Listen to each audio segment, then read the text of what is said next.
Hello, everyone. Thank you so much for joining me here. I'm certainly not recording this for the second time. Um, I am going to be doing an explainer about explainers. I'm going to walk you through some of the best practices and things that you can do to make your explainers the best that they can be. So, I'm just going to share my screen for a presentation that I have done in advance. Um, and hopefully, I'm not exposing all of my personal information. Okay, so this is an explainer explaining explainers, and it's more specifically for YouTube audiences. Although it can be helpful for explainers on other platforms, this is specifically for the platform of YouTube, which is where most of my explainers have gone. But before talking about explainers themselves, I think it's worth having a little bit of a recap about YouTube and where we've come from. So, YouTube, as we know, is a video sharing platform. It was founded in 2005. And in the early days, it was quite random. The early era of YouTube had all sorts of content on there. The first one that you can see is the evolution of dance. You have Chocolate Rain, Leave Britney Alone, and you've got Charlie Bit My Finger, which I don't think is on YouTube anymore. I think it's an NFT now. But this was kind of where everything was free. It allowed people from all different walks of life to be able to make content and upload it without any gatekeeping. And because of that, a language on YouTube started to be developed, a visual language. This was the early era of video blogging, or vlogging as we call it now. And a lot of people were able to make content from the comfort of their bedrooms. Um, so it wasn't we weren't in a space in which it was just simply TV and news organizations that were calling the shots and telling everybody how they need to make stuff. Creators could make content that they wanted without the gatekeeping, with minimal equipment, and a lot of these people were often not necessarily trained in TV media, and so we would see the emergence of a new style. Oftentimes, jump cuts were utilized, which is something that other forms of media are not that keen on. The content was more casual, it was more approachable, fast paced, it was engaging, and content could be filmed from wherever. So oftentimes it was filmed from people's bedrooms, but also, you have people like Casey Neistat that filmed all over the place, New York City, all over the world. And then YouTube continued to evolve. It wasn't just white guys making content. You had content that was made from all over the world. Since joining BBC Africa, I was made aware of Wazimaya, and he makes a really cool content, really high quality. So that's another thing as well. Like, the quality has been rising on YouTube with time, but it meant that so many different people could tell stories. But it was also a moment where we had a full circle thing going on. So even though YouTube was created and it allowed the every person to make content in the way they wanted to without gatekeeping, news organizations, entertainment organizations started seeing the value in YouTube, and so they started making content on YouTube as well. So we also see larger organizations like our friends at Vox, who are really good at explainers, and they have large teams, and they make content that is directed at YouTube. We have Johnny Harris, who is the guy in the top right, and he used to work for Vox. He makes great explainers. But he's now independent. You can see, though, he's still kind of got that early vibe of YouTube where he is recording from his home. And then in the bottom right, we then had an era of people making content that was in, like, this. You could call this an explainer technically, but yeah, like people that were doing makeup and talking about true crime. You can call that an explainer as well. But there was just all forms of content that was available on YouTube. And as time is going by, it's just getting more and more competitive. And this is why our explainers need to be really good, really engaging and on point, because our audience have so much choice and we don't want them to click on someone else. We want them to click on us. We want them to stay with us. And in order for them to do that, our explainers need to be really, really good. So, explainers for YouTube, they should not be the same as TV bulletins because the audiences are different. TV has its own style and its own purpose. Oftentimes, people are talking at the audience, telling them stuff they need to know. That's fine for TV. And yes, TV is competitive, but it is not as competitive as YouTube. There are just so much choice. It's not even just YouTube you're competing with. You're trying to keep them on YouTube. They could go on TikTok if they wanted to. They could go on Instagram. So we really need to make stuff that is tailored for that platform. But yeah, as I said, YouTube's very, very competitive. So our explainers need to be highly engaging. They still need to fulfill our journalistic requirements, but that doesn't mean they have to be boring. We still can tick all the boxes when it comes to if it's correct, accurate, fair, ethical, all these things, but they still need to be really, really interesting. So here are some things that I think about when I'm making explainers, and I think that could be really helpful for you. The first thing I would say is that explainers are built in the script. The script is probably, in my opinion, the most important part of making an explainer. You can have a 4K camera, you could be filming it in the world's best studio, but if the script is not on point, the explainer is going to be boring and people won't watch it. It doesn't matter if you've got the best equipment, the best editing software. If it's not structured well, if it's not written well, it's not going to be interesting. One of the main things that helps me with my explainers is asking a central question. This is even before the research stage. So I have to sit and think, what will the main question or questions the audience will ask about this chosen topic? This helps structure your research so that you're not researching every single fact about a topic that may not be relevant, so it makes it more efficient, but also it helps structure the script itself. So for example, if we see here, I did an explainer about Zambia defaulting on its debt. And that explainer was quite hard to do because I barely knew about Zambia's debt problems myself. And when I was wading through all of the research and all these numbers and stats, my main question as a person who was thinking about it was, okay, Zambia as a country is going to default on its debt. What happens when that happens? And what's going to happen when Zambia defaults? So it is very likely, I thought in my head, that the audience will also have that same question. So that's the question that I sort of went with when it came to researching and writing the script. Underneath we have Vox, and it says why the US doesn't have universal childcare anymore. Once again, you know as an audience member that when you click on that video, you're going to get the answer to that question with this explainer. So you know what you're going to get beforehand. And then we have Princess's explainer. Why was Nigeria's super cop Abba Kyari arrested? Same thing. Why was he arrested? It is very likely the audience will be asking that question, especially audience that are from that region. So that's the main question that Princess was exploring through her explainer as well.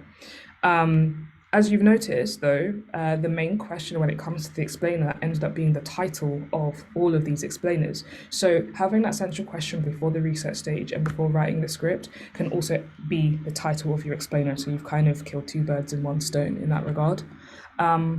And yeah, scripting is really important also because you don't want to bombard the audience with endless information. Having a central question just helps hone in your research and hone in the script and keep things really concise and engaging and easy to follow. When I'm writing a script, I usually do a written script first without any visuals. I just kind of write what I'm going to say first after I've done the research. So as we're all journalists, we research the topic first. And then when writing the script, I actually break down the script into subsections. So this stops me from just giving a stream of consciousness or a stream of information to the audience that can be really hard to follow or easy for them to disengage with. Breaking it up keeps them interested. And what I find is quite useful is making subheadings or sub-questions to the main question that I'm posing in the explainer. So for example, with monkeypox, I knew that the main question an audience would likely ask is, should I be scared of this disease? That's like the main question. But I knew underneath, while I'm answering that questions, there will be minor sub-questions that they'll be asking as well. So I knew that, yes, I am asking, should I be afraid of monkeypox? Is this something I need to worry about? But also in my explainer, as you can see in the screenshot, I have, what is monkeypox? And I explain that. Why is it called monkeypox? What are the symptoms? Is it dangerous? Having those sub-questions makes me break up the information and it just makes it easier to follow. But also doing this is a really clever way of being two roles as the journalist. So as the presenter, journalist and reporter, you are actually playing two roles when it comes to doing an explainer. You are the authority, so you are giving the audience information about a chosen topic, but you are also the advocate for the audience. We don't want to just be talking at the audience. We want to be with them, guiding them through the information. It just feels a lot less condescending. So when you ask a question like, what is monkeypox? And keep in mind, when I do my explainers, yes, it's a subheading, but I actually vocalize that in my explainers. I say, what is monkeypox? And then I answer my own question.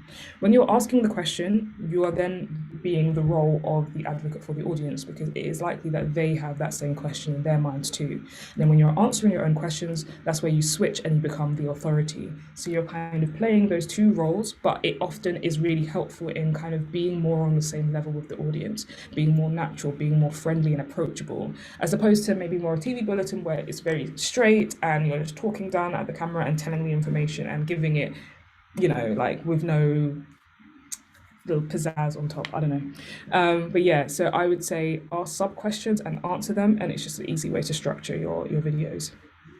Then after that stage, this is the script that everyone's sort of aware of or used to doing. I do that visual script that we all do. The spoken bits are on the left and the visuals are on the right. I read over what I've said or what I'm going to say, and I think what visuals are needed to help tell my story. Does it need images? Very likely, because it's a video. Is there a very awkward, that was an email. Does it require any complex animation to help explain the story? Is there something that's like complicated that needs breaking down with visuals? Does it need found footage? These are all things that you can think about when it comes to explainers. But then how should explainers be shot? So I'm of the opinion that if you are the presenter or reporter, that you should be on screen. I think that it is easier for audiences to engage with you and they feel they can connect with another human being when they can see you in the frame. However, I might be controversial and say that I don't like green screen. That is my personal opinion, but I think it's a little out of style now. So green screen where there's like a solid color background and nothing else to look at, to me, just can come across as less engaging and less natural. Also, as a presenter, it just makes you feel like you're separated from reality and separated from the reality that you share with the audience. However, if you see in these 3 screenshots, in the first one where I'm doing an explainer about Beyonce's Black is King, I'm in my bedroom. And you can see that there's a little bit in the background. There's like a chest of drawers, there's some walls. You can see that I'm on planet Earth and I'm in a room somewhere, and it makes me feel more human. I had to be in my bedroom because it was the pandemic and we were quarantining, or we were in lockdown. But even with BBC Mundo, they originally were doing their videos at home in the pandemic, but then they went back to the office, and you can see that Anna Maria is in an office and the background is blurred out, but we can still see that she's somewhere, she's in a human type space. And it just comes across as more natural and visually interesting, in my opinion. And then at the bottom right, we've got Johnny Harris again, and he's in a room as well. Once again, this calls back to the visual language of YouTube, where people were making stuff in their bedrooms and audiences felt more connected to the person they were watching. So I would just highly recommend to film in an authentic, real environment. However, if I go back to the slide where it shows the screenshot of Princess, this was filmed on a green screen, but it looks quite good. Like, it's a bookcase, it's not just a solid background. So if you are gonna decide, okay, I will do a green screen, I would speak to Princess about how she did that video, because if we're gonna do that, go for something that looks natural, like Princess's video. Because I'll be honest, at first it did fool me, and I was thinking, what cool library Princess is recording her video in, but actually it was a green screen. So once again, I'll just reiterate, I think things should be filmed in authentic environments, but if that's not possible and you do need to use a green screen, consider doing it like Princess did in their video. Obviously, videos should be well lit, use a tripod, you can wear comfortable clothing. So obviously you can use anything that feels like you, but remember, this is not a TV bulletin, so you don't have to wear a blazer or a shirt. If you want to, that's fine, but feel free to kind of maybe wear something a little bit more natural, because YouTube is more forgiving when it comes to that sort of stuff, but it's totally up to you and what you want to wear. I can't like police that, but yeah, feel free to be more comfortable. So a lot of people sort of ask me then how I film my videos, especially when I was at home and I didn't have much. And as I say to you, less is more. You don't have to have a massive studio. You don't have to have the world's best camera. You can use what you have available to you. So in this next slide, these are the 3 things that I use for an explainer. Sans the tripod. I do use a tripod, but people ask me what lighting I was using for those videos. It was literally my window. I use natural light. The camera I used was Sony A7S with a 28mm lens. So this is the first generation of an A7S. It's quite an old camera. It came out in 2014. I use a 28mm, a wider lens, and the reason why is my bedroom is quite small, so I need to be quite close to the camera because I don't have much space. Having a wider lens allows me to stand close to the camera but not appear really close. It makes it seem like I'm further away than I am. And for audio, I use a Rode Video Mic Pro. Because I'm in my room by myself and there's not much going around and I'm quite close to the camera, this mic was fine in picking up my audio. However, I know some people use lapel mics. If that is a more useful tool to use in your environment, then go for that. Obviously, though, there are limitations, especially when it comes to natural light. And if we go back to my Zambia debt explainer, one thing that annoys me about this video is that it was quite dark, and that's because it was around winter time and the sun goes down at 4 p.m. So if you don't have any other light, it's quite restrictive using natural light, because you are stuck with thinking of, okay, I need to get this video recorded before sunset. So I do recommend having lights. So if teams are permitting to finance these lights for the hub, for the team, I would recommend LED lights, LED panels. They're very light, they're quite small, but they're quite powerful. I saved up eventually and I was able to get some of these, so I do use these now, and it just allows me to film videos at any time if I don't have natural light. And also to add, I would recommend also, if you want to make the videos a little bit more interesting and kind of increase the production value, you can buy some gels. They're often not that expensive. They are small sheets of plastic, see-through plastic with colors on them.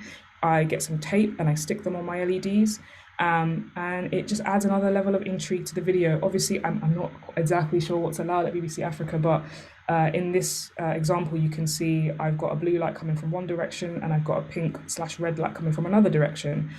But it's nothing special, and it just helps kind of add a level of extra intrigue to the video. So this could be something you could consider as well. I film a lot of my explainers by myself, so obviously I need to be able to see the camera. I need to be able to see what I'm filming, and I don't have a flip out screen of my camera. So I downloaded this app called Camrote. It's for Sony cameras. I'm sure there's other versions for other makes of cameras, but it allows me to connect my camera to my phone via Wi-Fi, and then I'm able to see what's been recorded on screen and operate my camera from there. And this just makes it easier, so I know if I'm in focus, I know what it looks like, and I know if it's all good and everything. So I would highly recommend, if you're filming by yourself, to download an app like Camera or something similar, and it just makes the whole process easier, especially if you don't have a flip out screen. And when it comes to editing, you want to keep the pace of your explainer snappy, but don't rush through the information. You still want to make it clear, and you want to make sure that the audience are grasping what you're talking about. But when it starts to feel really slow, or it starts to kind of feel a bit repetitive or boring, the audience are very likely going to click off. So you want to make sure the pace is kind of quick or snappy and interesting. Now, I know that some people are against jump cuts, especially when the presenter is in the same space. You don't have to use them. It's totally fine. I know some people aren't, but I'm just saying, don't be afraid of them. YouTube is very forgiving. The jump cut was kind of popularized, especially in recent times on YouTube. So, you know, feel free to kind of not be afraid of that. And you can cut to material that you have, so it keeps the audience's eyes refreshed, any images or videos. So it just keeps things visually interesting. When you keep changing shots, it means that people don't get bored. And also sound effects as well. It might seem trivial, it might seem a bit cringy, but sometimes when I have a transition, I use a whoosh sound, or sometimes I use clicks. And it might not seem that important, but these small things also aid in keeping the audience engaged, because they're hearing things, they're seeing things, just keeps things fresh. I get my sound effects from either Audio Network or Free Sound, which is a site that gives you free sound effects. You just have to make sure the sound effects you're downloading are Creative Commons or public domain, and that you have the rights to using them. And then the thumbnail. A thumbnail could be its own presentation in itself, but I'll keep it fairly short. We have the two thumbnails from Mundo, and obviously these are fine. They're not like, for example, the bottom two, which I've used really great graphic design. These are quite simple. However, what Mundo have kind of realized is people have gotten to know their presenters. And that's one thing I forgot to mention earlier with having the presenters on screen. It humanizes our channel. It allows people to get used to us, get to know us, and think that there are humans kind of behind it and connect with us. And that's something that's happened with Mundo. These two presenters are quite prominent on the channel. They do a lot of the explainers. People have gotten used to them. I'm sure people have connected with them and like them and know that they're probably going to get a really good video when they see this person. So putting the presenter in the thumbnail has helped their channel, and so that's something we could consider. If it's not appropriate, because it's not going to be appropriate for every story, that's fine, don't do it. And then also at the bottom, we've got ones from Al Jazeera Plus. They're just really engaging. They use lots of color, a lot of graphic design. You have to think about, will I click on this? You have to ask yourself, will I click on this video? What does this tell the audience about the video? We sometimes separate ourselves as journalists when we're talking about YouTube as if we're not also audiences. We watch YouTube all the time. So you have to realistically look at what you're doing and be like, would I actually click on this video? If you don't, or if you wouldn't, then maybe consider improving it. Obviously, I am also aware that we do have limited tech when it comes to doing explainers, the thumbnails. So it'd be great if we were able to get access to more video editing software, or sorry, photo editing software, because that could be really helpful. But yeah, also you want your thumbnails to be able to almost tell the audience what the story is going to be about. Before they've even clicked on the video. From that top thumbnail that it's going to be about money. From the middle one it's going to be about Russia, and the bottom two, you see a pregnancy test, so it's something to do with pregnancy. So these sort of images have already given us an idea of what we're going to watch, even before we've read the headline or we've known anything about the video. So you want to make sure your explainers have something like that in them. And then, after recording your explainer, be sure to take a picture of yourself. So pose. I know it might be a bit awkward or cringe, but it's harder to get a nice still for the thumbnail from a screenshot in the video. In my opinion, it's really worth posing and taking a couple of stills with the photo option on your camera. It just makes it easier for the thumbnail. Think about the colors and how does the thumbnail contribute to your storytelling? And one thing I forgot to mention, which is why the screen is blank, is your delivery. As I keep saying, explainers for online, for digital, for YouTube, shouldn't be like TV bulletins. Don't read. Don't make it seem like you're reading a teleprompter. It needs to feel really authentic. It needs to feel like you're just talking to the audience. It needs to feel natural. It needs to feel friendly. If you're good at reading a teleprompter and making it seem natural, go for it. But if you're not, the way I record my videos is I memorize the script, but I don't memorize it all at once. It's not like I can read it off like a Shakespeare sonnet or anything like that. It's more so that I memorize line by line, and it does take a while, but I will look at my laptop, see what line I have to do, look at it, memorize it, say it to the camera, get comfortable with it, and then I do the next line. Yes, it takes a while, but it just makes things more engaging. But keep in mind, you're going to edit the video anyway. It's not like you're not going to cut anything. So you're going to cut out all your outtakes and your mistakes. And anybody that has edited one of my explainers before knows that I have a lot of outtakes, and it's fine. So long as it really just gives that natural feel, that's what I think is the most important. It just needs to feel like it's natural and it's engaging to the audience. But that's it from me. Thank you for coming. I'm pretending that there's a massive audience. So thank you for coming to the Explainer workshop, and good luck on your endeavors. And I'm going to stop recording now.